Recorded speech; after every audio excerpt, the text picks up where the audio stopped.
রহমতের নবীজি খেজুরের বাগানের পাশ দিয়ে নবীজি হেঁটে যাচ্ছেন মদিনায়। একটা উট দৌড়ে আসছে। উট এসে আল্লাহর হাবিবের কদম মোবারকের সামনে পড়ে মাথা নিচু করে নবীজির কদমের মধ্যে মুখ লাগায় কাঁদতেছে। উটের জবান খুলে গেল। উট কাঁদে আর বলে, ইয়া রাসূলুল্লাহ, ইয়া হাবিবাল্লাহ, নবী গো, আপনার কদমে আমার আরজি। উট, কি জন্য তুমি কাঁদো? বলে, ইয়া রাসূলুল্লাহি, আমাকে শুধু মারে, আঘাত করে, কিন্তু খাদ্য দেয় না, কাজ বেশি বেশি করায়। এমন সময় পিছে পিছে ওই মদিনার সেই উটের মালিক দৌড়ায় আসছে। আল্লাহর নবী বললেন, ও উটের মালিক, তুমি কি উটের মালিক? বলে, হ্যাঁ ইয়া রাসূলুল্লাহ। তুমি কি তাকে খাবার কম দাও, কাজ বেশি করাও এবং মাঝে মধ্যে তারে পিঠাও?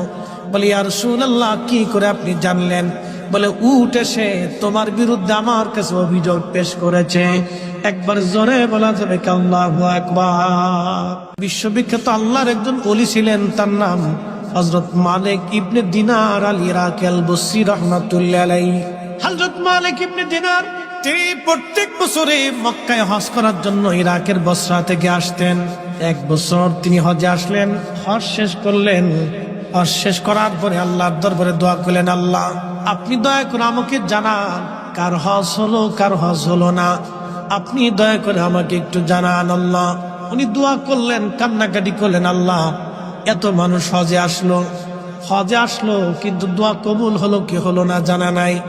আল্লাহ রাব্বুল আলামিন রাত্রিবেলা হযরত মালিক ইবনে দিনারকে স্বপ্ন দেখাইলেন, মালিক রে, সবার হজ আমি আল্লাহ কবুল করেছি, সবার জীবনের গুনাহ আমি আল্লাহ মাফ করে দিয়েছি, কিন্তু একজন মানুষের দোয়া এবং একজন মানুষের হজ আমি আল্লাহ কবুল করি নাই, এবং একজন মানুষকে আমি আল্লাহ ক্ষমা করি নাই।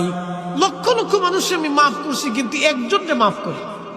তো মালিক ইবনে দিনার ইরাকি বসরি খুব চিন্তায় পড়ে গেলেন যে ওই একটা লোক যদি আমি হই, তাহলে আমার জীবন বরবাদ হয়ে গেছে। ওরা তো সবসময় আল্লাহকে খুশি করার জন্য নিয়োজিত থাকে। একসাথে বলবেন আল্লাহু আকবার।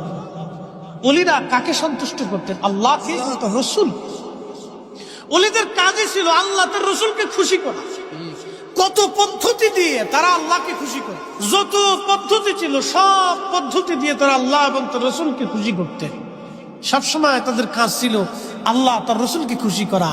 আর আমরা হয়েছি ব্যতিক্রম, আমাদের কাজ হলো খালি শয়তানকে খুশি করা, খালি শয়তানকে খুশি করা। যার কারণে